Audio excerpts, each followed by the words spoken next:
propriamente dita. Deixa eu pôr aqui, isso aqui é importante. Ok? Está gravando agora. Vamos orar em nome de Jesus Cristo. Senhor, meu Deus e Pai, em nome de Jesus, nós estamos aqui, Pai, reunidos para te louvar, te agradecer e bendizer o teu nome. Deus, nós te damos glória, louvor, honra por tudo que o Senhor aí faz. Pedimos que o Senhor abençoe a nossa aula de hoje, nos iluminando em toda a verdade, justiça e amor, nos capacitando, meu Pai amado Senhor, para o teu poder e graça. Fique conosco, meu Deus amado Senhor, em nome de Jesus. Amém. E glória a Deus. Meus irmãos, hoje nós vamos falar sobre algumas questões secundárias na interpretação da Bíblia. Outra coisa que nós vamos falar é um pouco da história, da hermenêutica, da exegese e as linhas de interpretação. E, por final, nós vamos falar sobre os nossos debates, que começam semana que vem. Mas, antes de tudo isso, irmãos, deixa eu dar umas informações para os irmãos aqui. Olha aqui, meus irmãos, ó. Deixa eu sair aqui.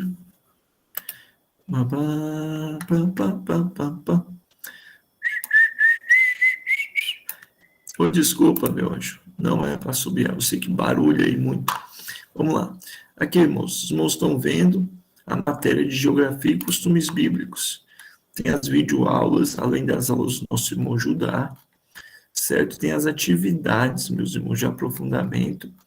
E as atividades básicas, que são o livro de Cantares, um artigo, suas conclusões e as anotações, tá vendo? Não tem prova nessa matéria. Aqui, quem tá nessa matéria aqui, pessoal? Pessoas que estão aqui. Aqui, ó. Enos, Larissa, Enos está 2 vezes, Larissa, Ana Luísa, Kézia e Marcos. São 5 alunos e somente um entregou as atividades. Essa matéria acabou há 2 semanas atrás, viu, irmãos? Então, tem muita gente atrasado aqui, ok? Segunda questão, olha aqui, ó. Nós estamos terminando hoje a matéria de exegese aqui, ó. Exegese e hermenêutica, ok? Quais são as atividades, irmãos? Não tem prova nessa matéria. Essa matéria não tem prova. Hermenêutica, você vai escolher um texto e fazer uma hermenêutica e uma exegese desses textos aqui, certo? Só tem 3 pessoas logadas nessa matéria que acaba hoje, irmãos, ó. Enos e Kézia, certo? Então aqui, ó, você vai fazer uma hermenêutica dos textos usando as ferramentas que nós utilizamos. Outra atividade aqui é simples, ó. Uma pergunta: o que é exegese? O que é hermenêutica? Por que ela é importante? Por que elas são importantes? Quais os perigos de não estudar essa matéria? Tá vendo? Passo 3. Segunda pergunta aqui é o passo a passo. Faça um passo a passo para interpretar um texto bíblico. Escreva de maneira detalhada. Tudo que a gente estudou, tudo que o irmão sabe, usando todas as ferramentas, como estudar um texto bíblico. E por último, aqui, ó, você vai preencher essa lista. Adicione aqui uma lista com 4 teólogos e 10 livros que possam te ajudar a evoluir na interpretação bíblica. 4 teólogos que você acha muito importante para que te ajude a interpretar os textos, ou você lê os livros dele, ou você vê vídeos dele, ou você tem material dele, e 10 livros que você acha importante. Pastor, eu sou fraco bibliotecamente, eu não sei.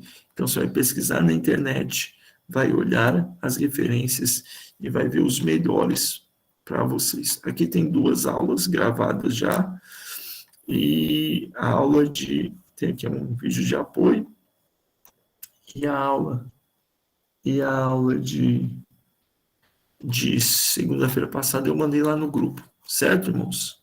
Ok? Não vamos deixar acumular, certo? Não vamos deixar acumular, porque tem bastante coisa para fazer. E eu nem vou falar, irmãos, de Velho Testamento, Novo Testamento e Bibliologia. Porque essas três tem poucos cristãos que passaram nela, sabe? Alguns estão devendo muita coisa mesmo. Então, para conseguir a formatura, e muito mais que a formatura, irmãos,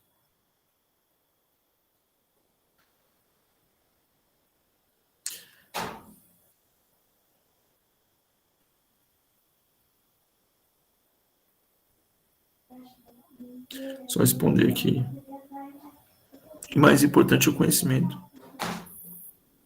Conhecimento da palavra de Deus. Certo? Ok, meus irmãos? Muito bom, muito bom, muito bom, muito bom, muito bom, muito bom, muito bom, muito bom. Amém? Glória a Jesus. Então tá. Aqui, meus irmãos, vamos lá para a Bíblia. Na segunda-feira passada, a gente viu que a interpretação bíblica passa por alguns passos, certo? Eu vou fazer uma revisão aqui, certo? Primeira coisa é orar, depois é ler o texto, depois entender o contexto, depois é entender a mensagem primordial, que é a mensagem primordial. A mensagem primordial foi a mensagem para os primeiros ouvintes. E, por último, aplicar a mensagem. Certo? Esse foi um resumo aqui bem curtinho de tudo que a gente estudou na aula passada. Tudo que a gente estudou na aula passada. Certo? A gente viu essas coisas que eu preciso orar, ser dependente do Espírito Santo, preciso ler o texto, entender o contexto que o texto está inserido, entender a mensagem original, o que estava falando para quem, e depois aplicar. Até aqui tranquilo, meus irmãos? Até aqui tranquilo? Sim ou não? Muito bom? Tranquilo. Amém. Assistam a aula, tá, irmãos? Assistam a aula lá, em nome de Jesus. Agora, nós vamos usar alguns fatores que podem nos ajudar e nos atrapalhar na interpretação bíblica. Ajudar e nos atrapalhar na interpretação bíblica. Que fatores são esses, pastor? Eu vou listá-los aqui, ó. Vamos lá de azulzinho. O primeiro fator é as nossas fontes. Fontes. E daqui a pouco a gente vai falar sobre as fontes. Qual é o segundo fator? O segundo fator são as línguas originais. Línguas originais. Quais são as línguas aqui? Vai ficar bonito. Hebraico, grego e aramaico. Parêntese, latim, que não é uma língua original, mas nós vamos conversar sobre ela. Beleza? Qual é o terceiro fator, irmãos? A tradição.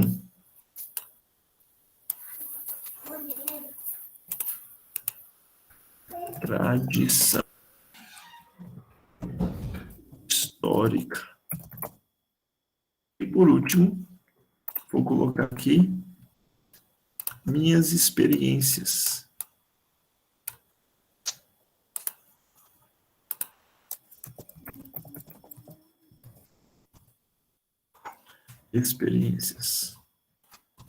Certo, irmãos? Então aqui são fatores secundários da exegese.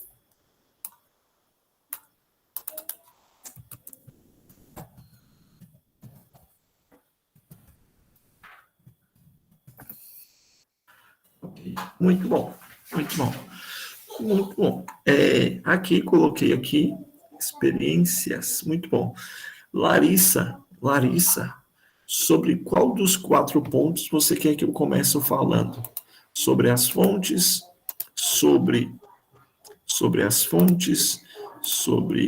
os textos originais, sobre as experiências ou sobre a tradição histórica? Qual dos 4 você quer que a gente comece falando, Larissa? Tradição histórica. Muito bom. Então vamos começar aqui pela tradição histórica. Ok. Beleza, beleza. Os irmãos já ouviram falar de uma palavra chamada cosmovisão? Cosmovisão. Cosmovisão. Alguém sabe me dizer o que é cosmovisão? Vi um curso de teologia também. O que é cosmovisão, meus amados irmãos? O que é cosmovisão? O que é cosmovisão? Cosmovisão.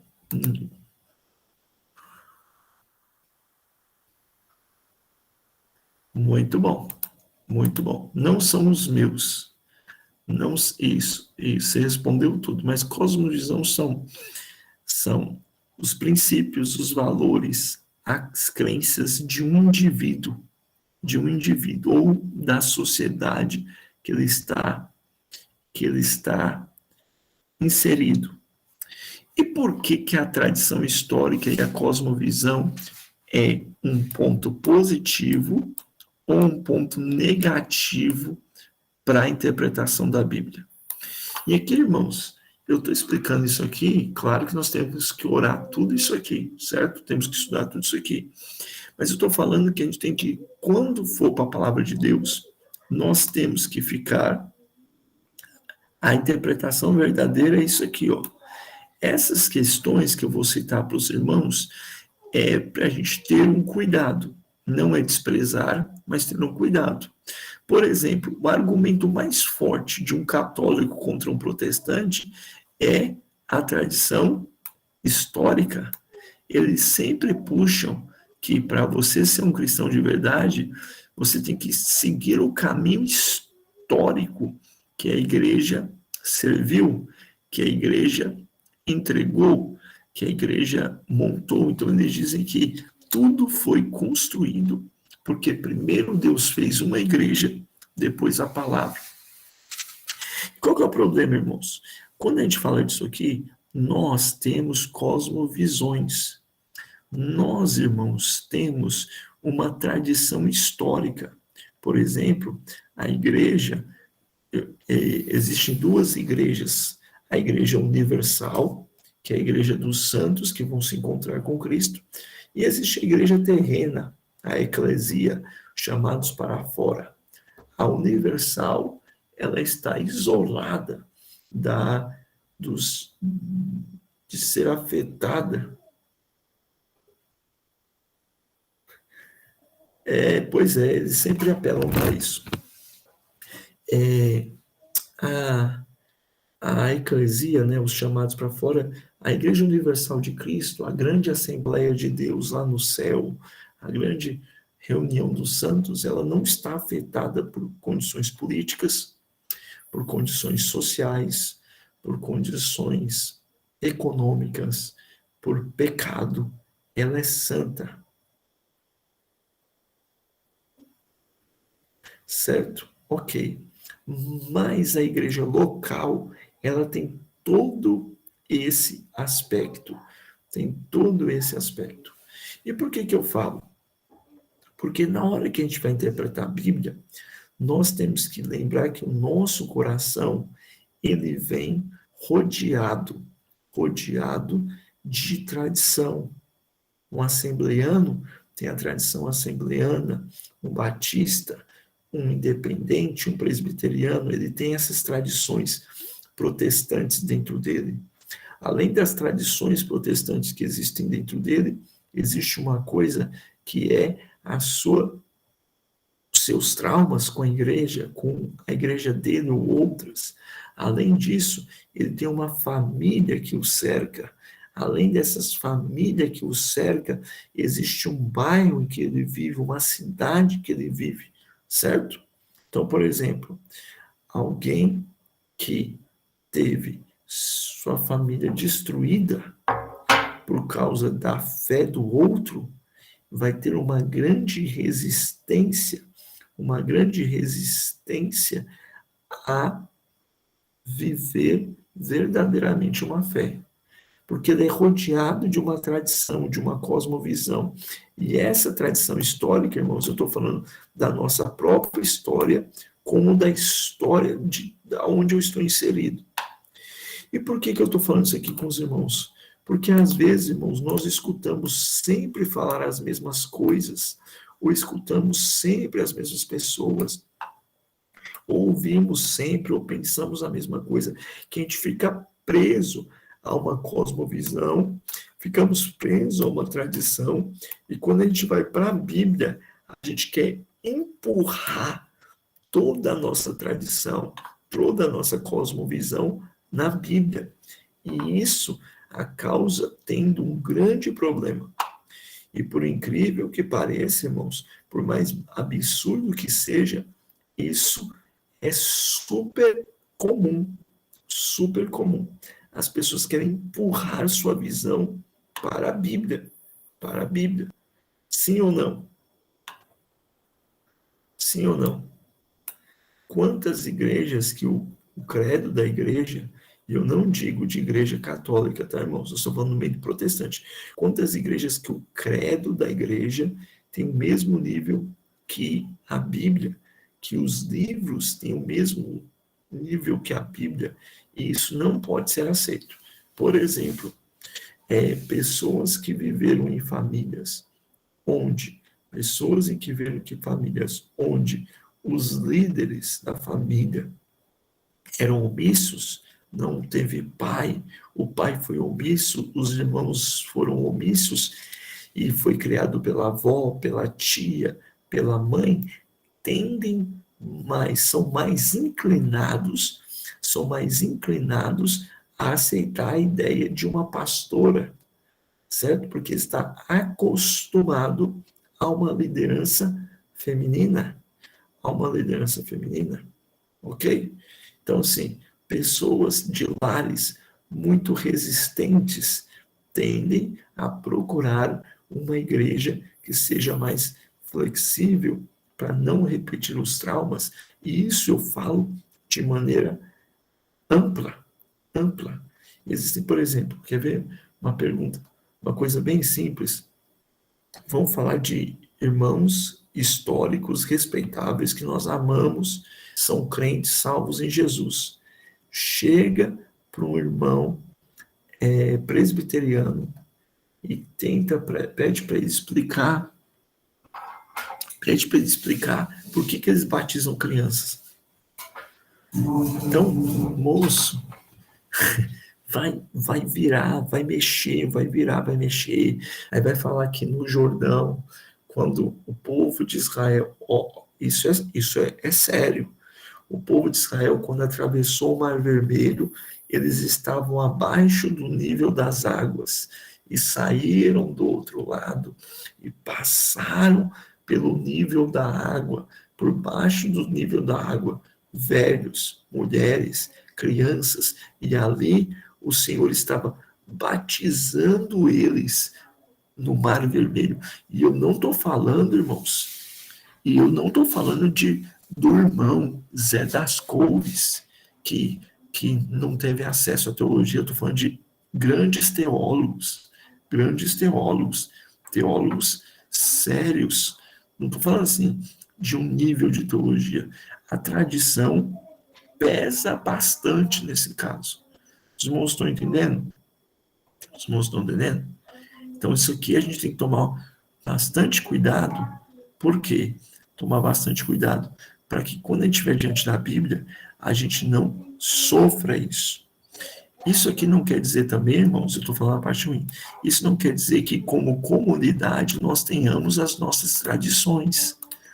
É impossível uma comunidade na igreja, uma igreja local, que não tenha suas próprias tradições. Impossível. Liturgia é uma tradição, o governo da igreja é uma tradição, a maneira de organizar o serviço é uma tradição, tem exclusão de membros é uma tradição, só que elas têm que ter toda a ciência que elas estão abaixo da fé cristã. Tradição histórica, cosmovisão, os irmãos estão entendendo? Sim ou não? Amém? Amém? Até aqui tranquilo? Aqui tranquilo? Tranquilo? Alguma dúvida? Algum comentário? Algo a acrescentar? Certo? E assim, irmãos, aí, por exemplo, vou fazer um comentário aqui, porque alguns irmãos são assembleanos, outros irmãos, como nós, somos de igreja independente. Então, aí, normalmente as pessoas falam assim: ah, mas a reforma não era assim. Tipo, normalmente quem joga na mesa são os irmãos cessacionistas, ou de umas linhas tipo os luteranos, os calvinistas. Eles dizem, mas na reforma não é assim. Você tem que abraçar a historicidade da reforma. Eu falo assim, cara, tem muitas coisas boas na reforma, mas existiram coisas ruins também.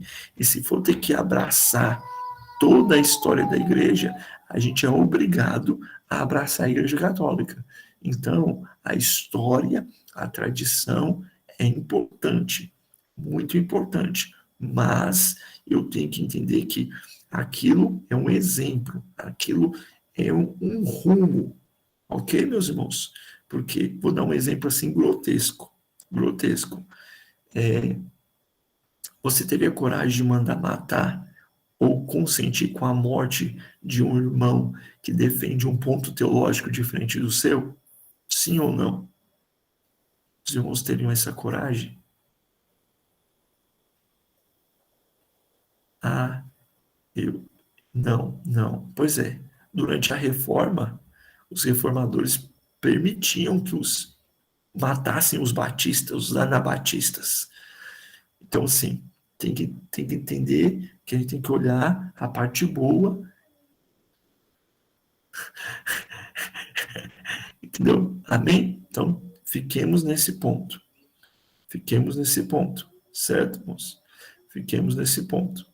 Se a resposta fosse sim, né? Então a gente tem que entender que a gente tem uma cosmovisão, ok? Muito bom. Tranquilo aqui? Glória a Deus. Vamos lá agora. Marcos, você quer falar das línguas originais? Você quer falar das experiências ou das fontes? Marcos, Marcos, línguas originais, experiências. Ok. Aqui, irmãos, está muito ligado com isso aqui. Esses dois estão muito ligados, esses três estão muito ligados. Experiências. Irmãos, uma dificuldade muito grande é quando a pessoa usa a frase Deus me falou ou Deus fez assim. Ok? Por quê? Nessa frase, claro que Deus, e aqui abro um parênteses enorme, eu sou continuista, sou pentecostal, acredito em tudo que a Bíblia fala. A diferença de um pentecostal para um carismático é simples. Um, um carismático acredita que o batismo com o Espírito Santo é uma segunda alegria vinda da salvação, certo? Um pentecostal acredita que o batismo com o Espírito Santo vem com evidências em falar em línguas, ok? Trazendo mais santidade. Mas vamos lá. O que ocorre? Irmãos, isso aqui envolve a congregação que eu estou, o bairro que eu estou, a família que eu estou, mas no campo humano. Aqui, irmãos, nós estamos falando no campo espiritual. No campo espiritual, o que ocorre? Ao longo da nossa caminhada cristã, nós temos experiências espirituais de várias formas. Essas experiências, irmãos, por exemplo, você deu uma oferta e aconteceu um milagre. Jesus fez você ter um sonho. Deus usou alguém em profecia para você. Você fez algo diferente e sentiu a presença de Deus de maneira que você não havia sentido. Essas experiências, irmãos, além de elas serem pessoais, elas não podem ser doutrinárias. Elas não podem ser doutrinárias. O que é isso? Elas não têm que ter força de lei sobre a Bíblia. Elas não têm que ter força de lei sobre a palavra de Deus. Muitas vezes as pessoas estão pregando, e eu como pastor já enfrentei uns 2 casos desse, das pessoas assim, pois é, pastor, a gente podia fazer de tal jeito. E o irmão, mas de tal jeito não tem evidência bíblica. Ele diz, mas foi poderoso. Nós sentimos a presença de Deus. A comunhão foi muito grande. Falei, irmão, glória a Deus. Mas isso não, a presença de Deus não está no método, na experiência. Está no que a palavra de Deus adverte. Existem pessoas que, por exemplo, jejuei, preguei muito bem. Pronto, a partir de hoje eu só prego se eu jejuar. Isso funciona muito bom, irmãos. Funciona muito bom se você só pregar uma vez por semana. Se você pregar 2 vezes por semana, 3 vezes no máximo. Agora, se você pregar todo dia, você vai ter um problema. Toda vez que você for pregar, se estiver jejuando, você vai morrer de fome. Porque você não vai dar conta de manter seu corpo enquanto você se torna um pregador da palavra de Deus. Existem pessoas, por exemplo,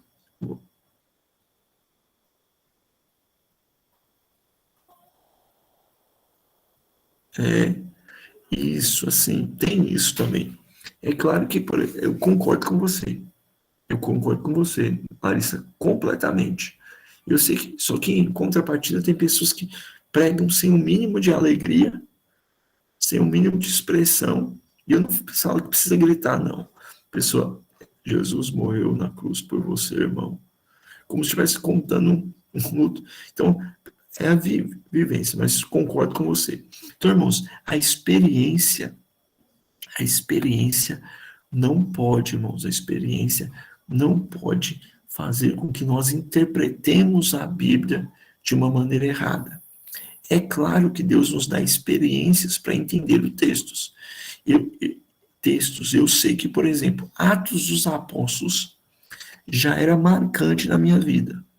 Depois que eu fui batizado com o Espírito Santo, Jesus me concedeu que eu falasse novas línguas, eu consegui entender com mais profundidade o que os apóstolos estavam vivendo, ok?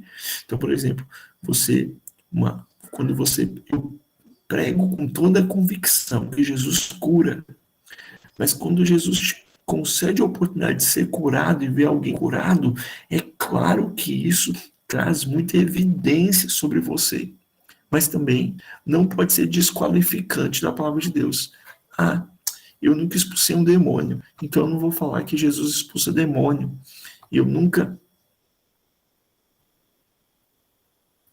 Mas o que seria o batismo com o Espírito Santo? Cara, Larissa, vou falar de maneira resumida, ok? João Batista disse que batizaria com água para o arrependimento, mas depois ele veria Jesus Cristo, que batizaria com o Espírito Santo e com fogo. Okay? Joel capítulo 2 diz que nos últimos dias Deus derramaria sobre o Espírito dele, sobre toda a carne, que os vossos filhos profetizarão. Os jovens terão sonhos, os velhos terão visões, os jovens terão visões, os velhos sonhos, e os servos profetizarão. E haveria sinal de fogo no céu, ok? Muito bem. Os batistas definem batismo como fogo, como julgamento de Deus. Os cessacionistas dizem que o batismo e a salvação é um só, ok? Os pentecostais clássicos, e aí a gente nem trata de neopentecostal, a gente não está entrando nisso, a gente está falando só de teologia ortodoxa saudável. O que nós acreditamos? Batismo com o Espírito Santo é uma segunda bênção enviada por Deus, como foi enviada pelos santos lá em Jerusalém, dando a capacidade, uma motivação maior, uma força de pregar o Evangelho de Cristo com evidência inicial de falar em novas línguas. Como você define isso, pastor? Atos capítulo 2, falaram em novas línguas. Atos 10, Atos 8, na casa de Cornélio, falaram em novas línguas. Atos 19, quando Paulo ora pelos irmãos de Efésios, falaram em novas línguas e profetizaram. Coríntios diz que quem ora em línguas não ora a homens, falando que não é uma linguagem humana, mas ora a Deus, certo? Então, esse que nós cremos que é batismo com o Espírito Santo. Bom, e aí tem pano para manga, mas estou apresentando a visão pentecostal clássica. Muito bem. Então, as minhas experiências me fazem crer na palavra de Deus, mas eu não posso, irmãos, eu não posso pegar isso e tornar doutrina. Vou dar um exemplo simples. Os lenços de Paulo curava, certo? Aquilo era algo puro e particular de Paulo. Paulo escreveu 3 epístolas, e em nenhuma epístola ele disse para mandar lenços, certo? Então, fiquemos com isso. Pastor, eu ungi minha casa, pastor, e o mal foi embora. Amém, irmão? Mas eu acho que o mal foi embora por causa da sua oração, não foi por causa da unção. E eu digo isso com muita dor no coração, porque eu já fiz isso algumas vezes, mas quando eu olho para a palavra de Deus, eu não tenho liberdade na palavra de Deus para ungir coisas, para ungir lugares. Eu tenho liberdade na palavra de Deus para ungir pessoas, certo? Em 2 situações especiais, em enfermidades e consagração de obreiros, né? Que vira simbólico a consagração do obreiro. Sobre experiências, irmãos, estamos, e aqui, meus irmãos, só um adendo, porque a internet assim, a máxima que você encontra na internet, assim, máximo você encontra cessacionistas, encontra neopentecostais. Raramente você vai encontrar continuistas, assim, são bem poucos. Quando você põe a máxima de vídeos, bem poucos. Por que eu estou falando isso aqui, irmãos? Isso não quer dizer que um cristão não deva almejar e não deva buscar experiências com Deus. A sua fé não deve estar baseada na sua experiência, mas ele deve buscar. Tem que ter algo para falar de Cristo. Amém? Amém? Também sobre experiências, alguma dúvida, irmãos? E aqui, meus irmãos, não impede dos irmãos contarem os testemunhos dos irmãos nas pregações, mas quando for contar, deixa bem claro que foi Deus que fez e que isso não é uma doutrina, ok? Deus que fez não é uma doutrina.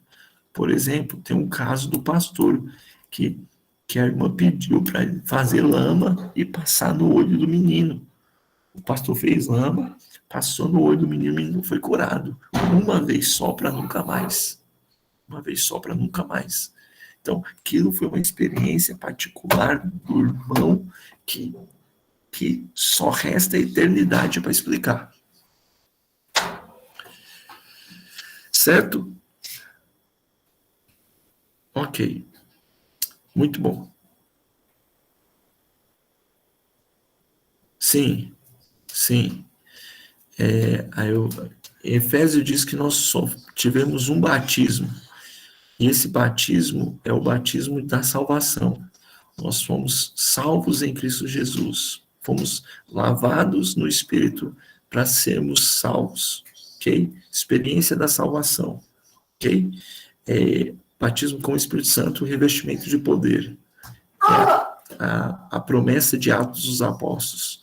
Por exemplo, esse é um texto que eu não gosto de usar por causa dos neo, mas João capítulo 7, Jesus soprou sobre os discípulos e lhe deu o Espírito. Eles já eram salvos, eles já tinham evidências de salvação, já andavam com Cristo e tiveram uma segunda experiência com o Senhor, ok?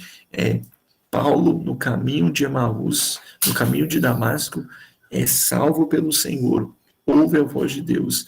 E aí diz que Ananias vai até a rua direita e fala para ele sobre o Espírito Santo e sobre a sua chamada e sobre algo. Então, é uma diferenciação. Nós diferenciamos no batismo para a salvação e o batismo com o Espírito Santo, ok? Vamos lá. É isso que torna um pentecostal clássico, ou um carismático. Um carismático mais ou menos, mas um pentecostal clássico. Fechou? Próximo ponto. Deixa eu ver quem pergunta. Enos. Ficou claro antes?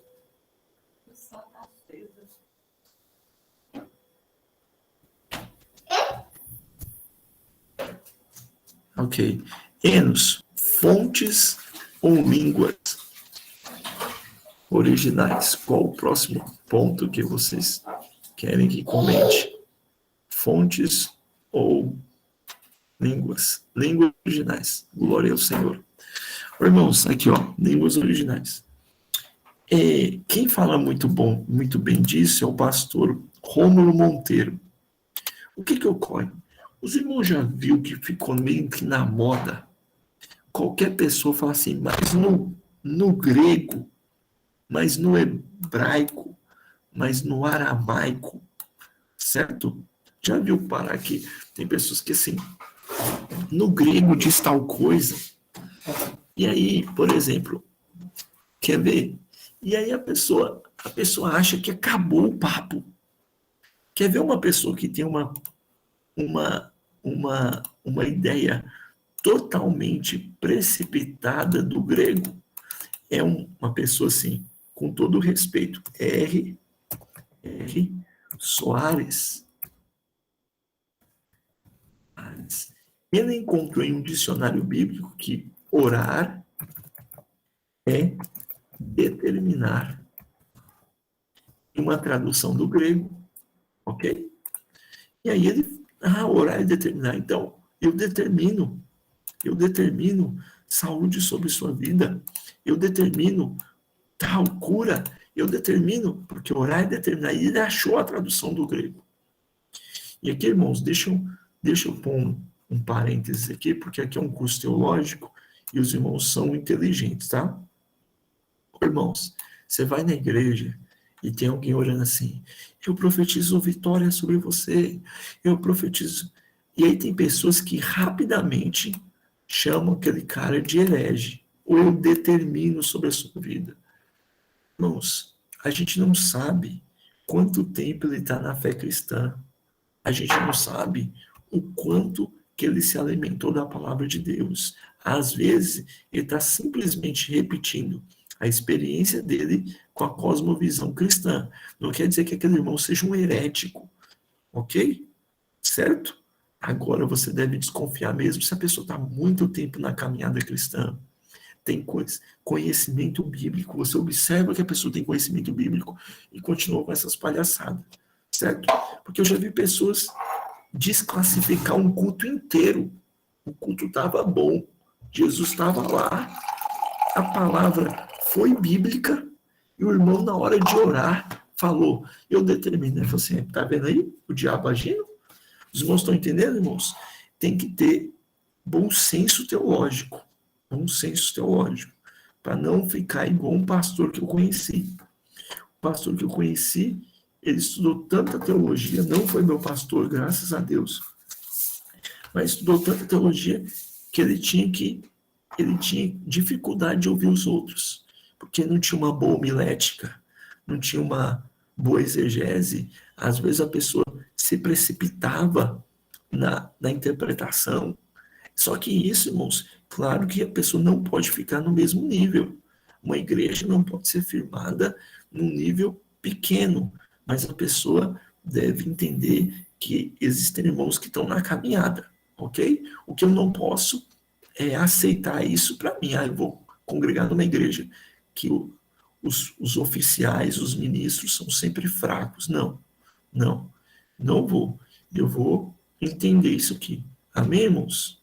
Os irmãos estão entendendo o contexto aqui que eu quero dizer? Certo? Então tá bom. Sobre as fontes originais. Aqui, meus amados irmãos, nós temos que ter um cuidado muito grande. Por quê? Porque não é só porque eu peguei uma tradução do grego, do hebraico, do aramaico, que eu vou basear a minha pregação nisso. De jeito nenhum. Existem pessoas, irmãos, que pegam uma tradução do grego, pegam uma palavra no grego e falam assim, eu tive uma nova revelação, porque no grego quer dizer tal coisa, e aí quer mudar o texto. Mudar o texto é problema, mas a pessoa quer mudar uma doutrina inteira por causa de uma compreensão errada do grego, do hebraico, do aramaico. Temos que estudar.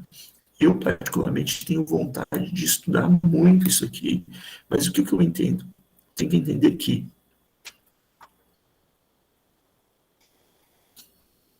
eu tenho que entender que algumas palavras, como no português, vão perdendo sentido, vão mudando de sentido, ok? No grego também era assim. O termo orar, determinar, que R.R. Soares falou, era de um tempo extra-bíblico, fora do contexto cristão. Ele achou e creu, e pronto. Então a gente tem que tomar cuidado aqui. Tem que saber qual que era a interpretação dada na época, qual o significado temporal e como era usado em outras frases. Por exemplo, vou dar um exemplo bem simples aqui no português. Se eu chegar para os irmãos e falar assim, eu quero um corno, eu quero um corno. Aí você não tem que perguntar, um corno? Você quer uma pessoa traída? Não, tem que perguntar em que época que eu estou da minha vida.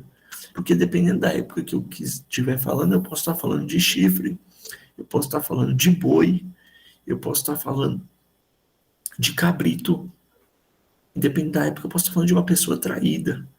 Então, irmãos, tem que levar muito em consideração. Por exemplo, aqui, ó. Deixa eu mostrar para os irmãos aqui. Deixa eu ver. Aqui, ó. Eu tenho um dicionário salvo online aqui, ó. Grego Strong. Deixa eu ver a internet. Aqui, ó. Aqui tá em inglês. Deixa eu traduzir. Aí traduziu. Traduziu. Aqui.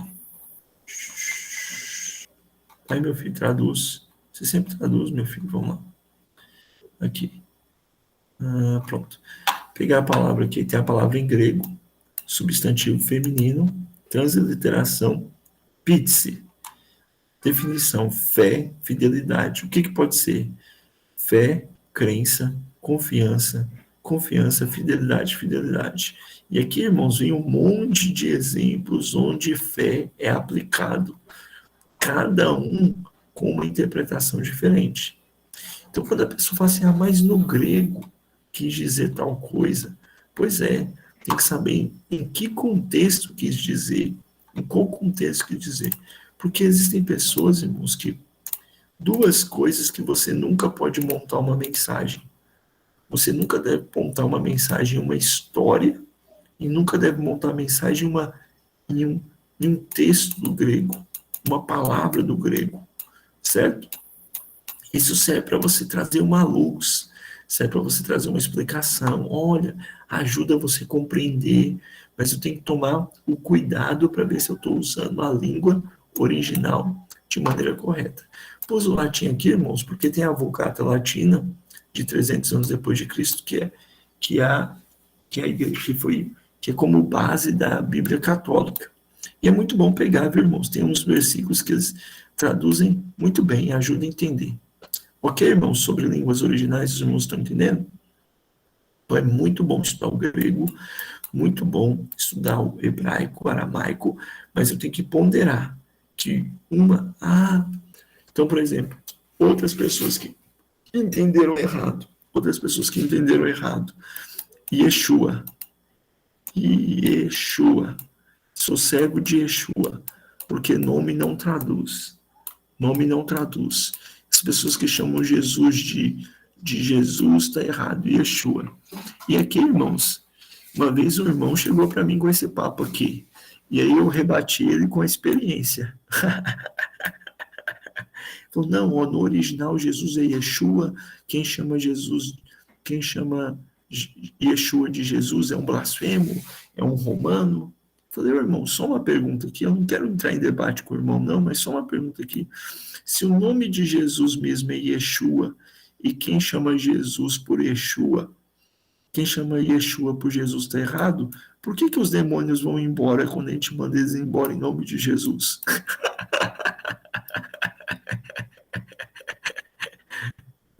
Só me responde, irmão, por quê? Por quê? E aí acabou o assunto. Acabou o debate.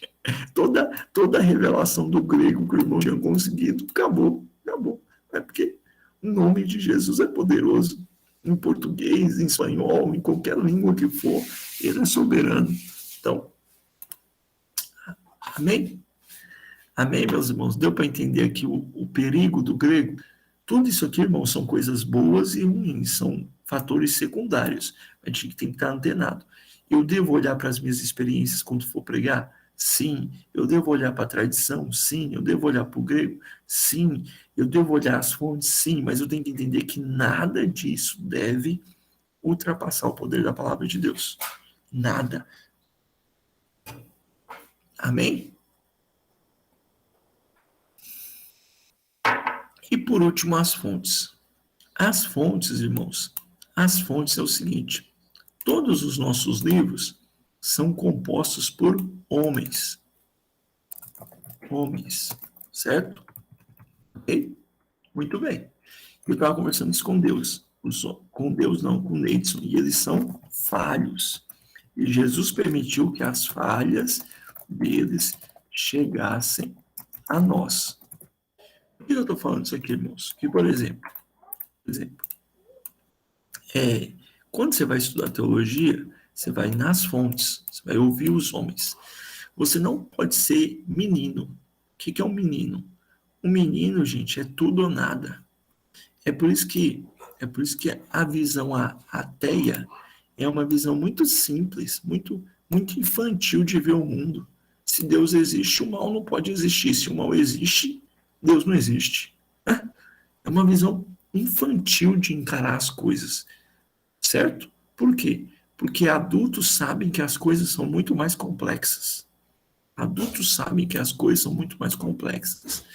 Eu, quando era novo, achava que, por amor a Cristo, que não existiam pessoas, na verdade, que sim, que eram impedidos de chegar a Cristo por causa da sua família. Quanto mais eu cresço, eu vejo que, infelizmente, muitas pessoas não se entregam a Cristo porque tem medo de perder o convívio familiar, as benéfices da família, e aí começa a fazer sentido que aquele que não deixar pai, mãe, irmão, esposo, não é digno do reino. Então, irmãos, é uma visão simplista, que, por exemplo, os homens, além deles terem falhas, eles têm suas próprias cosmovisões, experiências, interpretações. Então, é muito interessante quando eu escolho alguém para ler, eu tento descobrir de forma antecipada, não para me bloquear, não para me impedir, mas saber qual que é a cosmovisão dessas fontes, Por exemplo, existe uma teologia que nós, não sei se nós vamos abordar ela nesse curso, depois eu vou olhar. Por exemplo, existe promessa para Israel? Existe uma promessa futura para Israel? Existe uma promessa futura para Israel? Ou acabou todas as promessas? E aí, grande parte dos teólogos reformados dizem que não. Todas as promessas para Israel acabou, que a igreja é o Israel de Deus, ok? E aí citam versículos. Só que a gente tem que entender que na Idade Média havia um sentimento antissemita muito grande, muito grande, muito grande. Quer ver outro exemplo que a gente tem que entender? Por que as igrejas tradicionais, e aí, irmãos, com todo o respeito do mundo, eu não estou xingando ninguém, nós estamos olhando o contexto. Por que as igrejas tradicionais americanas foram terrivelmente resistentes ao pentecostalismo da Rua Azusa? E a questão, irmãos, que a gente tem que entender, que é o seguinte, você tem que olhar o contexto. Por quê? Porque Seymour era negro. Seymour era negro. O pastor que consagrou Seymour, que incentivava Seymour a pregar, era um pastor branco. E quando viu que ele estava pregando para negros e brancos, cortou laços com ele. Então, existem alguns contextos que a gente tem que olhar, irmãos. Claro que ninguém é escravo do contexto. Jesus nos libertou. Mas quando eu vou pegar fontes, eu tenho que entender que existem essas limitações. Então eu não vou excluir. Eu vou abrir mão de Calvino, porque Calvino tem uma visão da ceia diferente da minha. Não, eu vou ler entendendo que a visão dele é diferente. Eu vou observar que, por exemplo, para alguns temas, eu não vou consultar alguns teólogos. Por exemplo, tem um teólogo, Karl Baxter, se eu não estiver enganado, eu nunca vou ler ele sobre família. Por quê? Porque ele foi um teólogo fantástico, mas vivia com uma amante. Então, entendeu?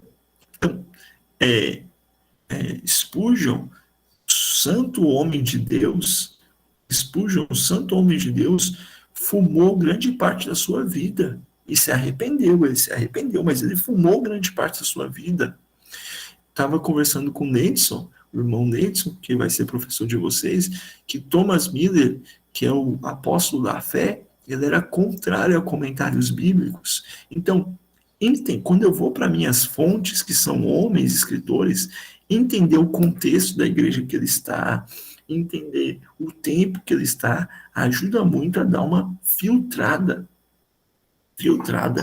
certo?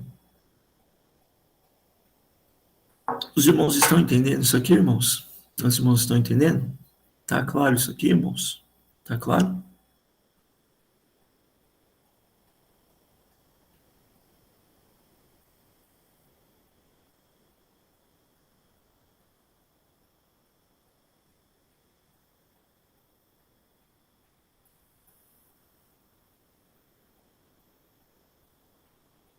Amém. Isso mesmo.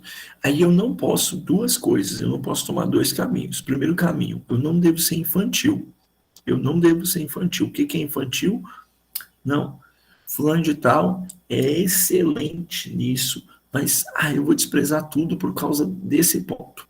Não. Segunda coisa, a gente não se apoia nos teólogos e nos homens de Deus, nos apoiamos em Cristo. Então, eu não posso abrigar o meu pecado. Spurgeon comia muito. Moody era um glutão, comia muito, mas ganhou muitas almas para Cristo. Então, eu posso ser glutão também. Não, irmãos, eu não devo me abrigar nisso, eu devo entender que foram homens de Deus, que foram santos homens do Senhor, que tinham frutos de arrependimento, que tinham caráter ilibado, mas eram homens, tinham visões diferentes. Por exemplo, Moody e Spurgeon, dois santos homens de Deus, não conseguiam conviver, certo? Não quer dizer, assim, por que não conseguiam conviver? Porque quando Moody foi pregar na Inglaterra, Spurgeon, ele era um pastor excelente, mas ele era um pastor muito político, muito político.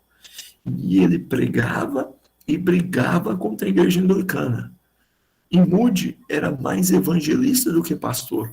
Então ele não estava muito aí querendo arrumar treta com a igreja anglicana. Ele queria pregar o evangelho.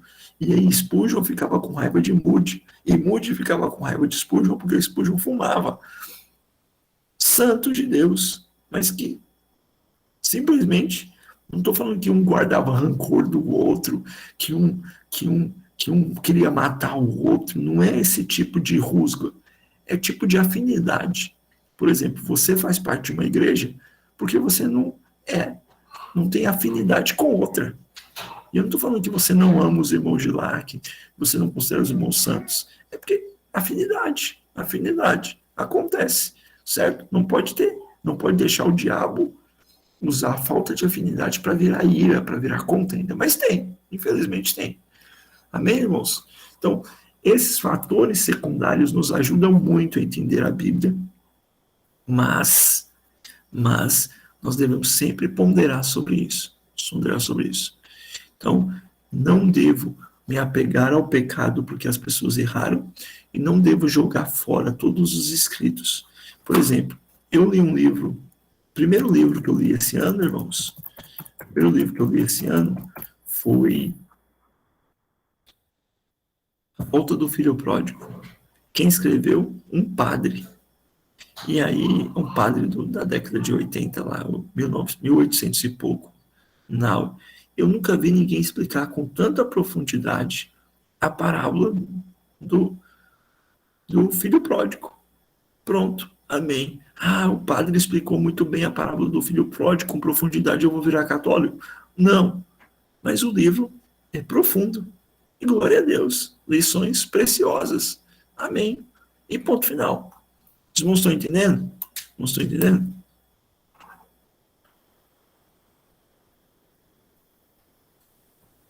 Que é uma coisa, e aqui eu vou, aqui a gente acabou, não, acabou não, só tem que explicar uma coisa, que é uma coisa que eu estou observando em alguns cristãos, irmãos, por exemplo, é claro que a gente, não vou interromper a coisa não, que eu tenho que mostrar uma coisa para vocês aí.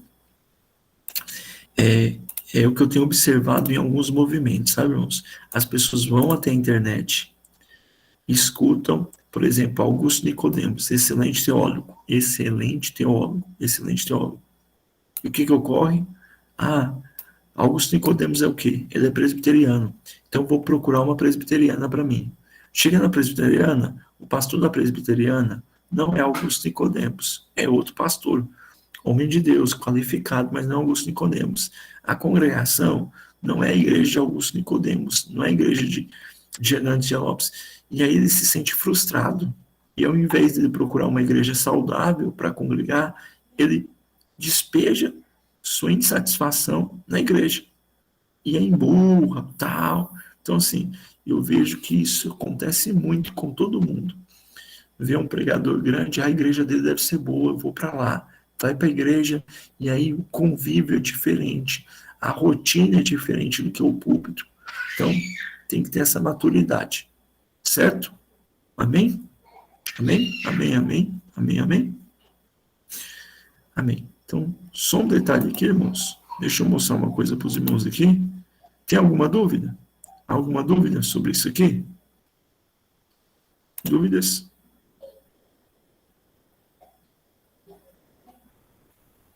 Então, deixa eu só explicar como que vai funcionar os debates.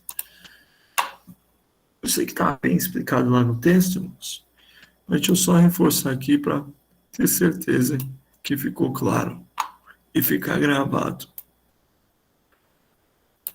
Essa matéria acaba hoje, tem as atividades para os irmãos fazerem, e aí nós vamos começar a teologia sistemática. Vou até pôr aqui na teologia sistemática para os irmãos verem.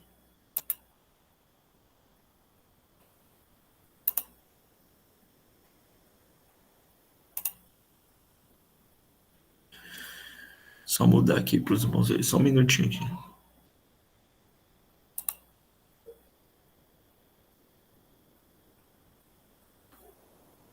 Aqui. Carregando as mensagens.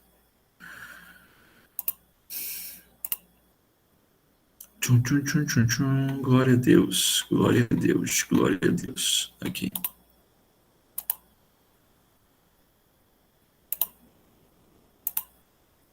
Deus é bom. Que bom, Ana. Você está aí firme e forte, Ana?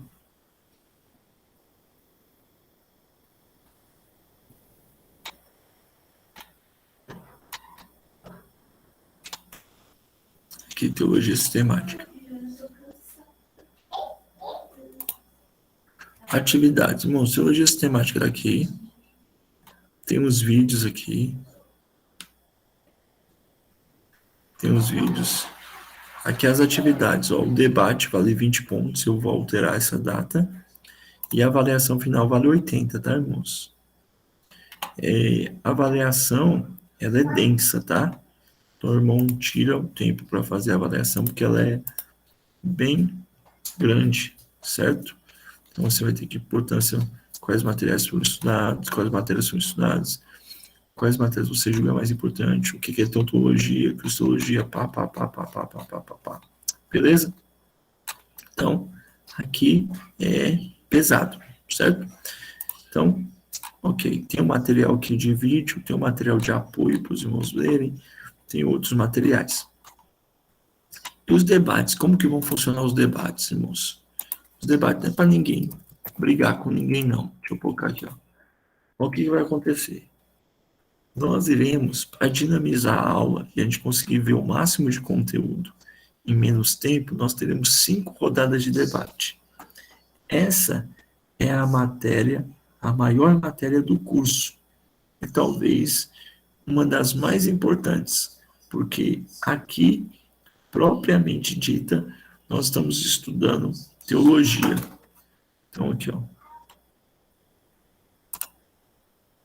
Teologia sistemática. Aqui nós vamos... os dois se entendem. Aqui, ó. Primeiro tempo, primeiro dia, 25. Vai ser 2 rodadas de meia hora, irmãos. Eu preciso que os irmãos sejam pontuais. Então, aqui, ó. Primeira rodada, teologia própria, que é a teontologia. Judá versus Enos. Judá vai defender a heresia do Deus coach e Enos vai defender a heresia do Deus da prosperidade. Certo? Biblicamente falando. Ô dureza. E aí cada um vai ter de 5 a 8 minutos para apresentar a sua ideia. Depois vai fazer uma pergunta para o outro. Tipo igual debate de político. Tem direito à réplica e à tréplica. Segunda rodada. Larissa contra Ana. Certo? Qual o tema? Larissa vai defender que Jesus é unicamente Deus. E Ana vai defender que Jesus é unicamente homem. Com essa brincadeira, a gente vai chegar à verdade. Dia 1º, os dons cessaram. Por exemplo, teologia de novo. Pedro, não existe trindade. Marcos, existe trindade. Próxima rodada. Antropologia. Ana contra a irmã dele. Não existe nada da imagem de Deus no homem. Ana diz que a imagem de Deus foi distorcida, mas permanece no homem. Segunda rodada. Enos, dicotomia. Judá, tricotomia. Próxima rodada, soteriologia. Pedro, 5 pontos arminianismo. Marcos, 5 pontos calvinismo. Ana contra Larissa. Os povos, soteriologia. Os povos não alcançados estão perdidos. Que são aqueles povos que não ouviram o evangelho de jeito nenhum, estão perdidos. E Larissa vai defender que existe salvação para os povos não alcançados. Eclesiologia, que aqui é um debate sobre times, tá bom? O time da irmã Odete vai defender o modelo de igreja episcopal, onde uma pessoa manda. Kese Enos vai defender o modelo presbiteriano, é a decisão qualificada. Os eleitos de Deus, os eleitos da igreja decidem.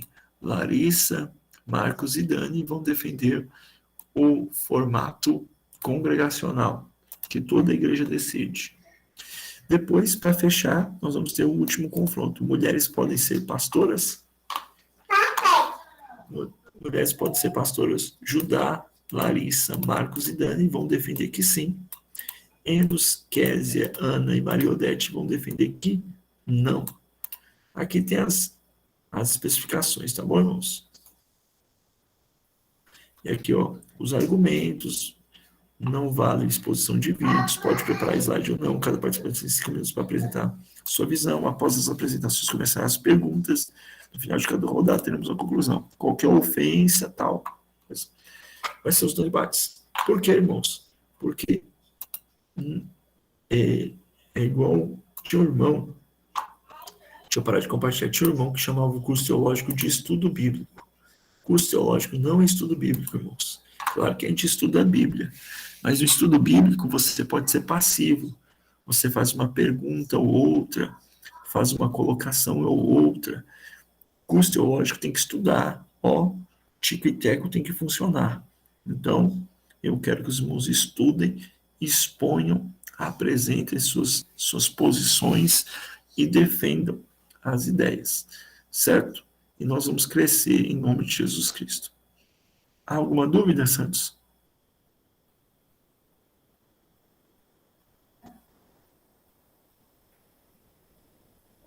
Tranquilo. Então, para a semana que vem, nós temos 4 pessoas no debate: Judá, Enos, Ana e Larissa, certo? Então, se prepare em nome de Jesus Cristo, para a glória do Senhor.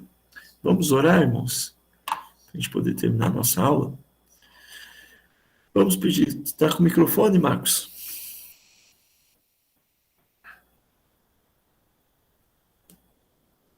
Não, né? Então vai, Larissa, ora por nós.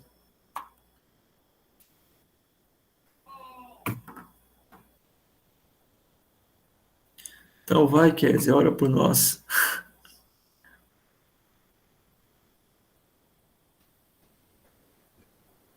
Vamos orar, Bibi? Papai do céu? Senhor Jesus, graças te damos, Pai. Por mais este momento que você concedeu de estarmos aprendendo da tua palavra. Que o Senhor venha estar com cada um, dando uma boa noite de descanso, nos guardando, livrando de todo mal. Em nome de Jesus Cristo. Amém. Amém. Glória a Deus. Deus abençoe cada um dos irmãos. Vamos estudar, irmãos. Vamos estudar. Vamos perder a oportunidade, não, de crescer na graça e no conhecimento do Senhor Jesus Cristo. Vamos fazer atividade. Volta revisando lá da primeira matéria. Vem olhando uma por uma. Vê se você não está deixando passar nada, para você não ter uma surpresa ruim no final, tá bom? Deus abençoe a cada um e a todos no nome de Jesus. Tchau, tchau.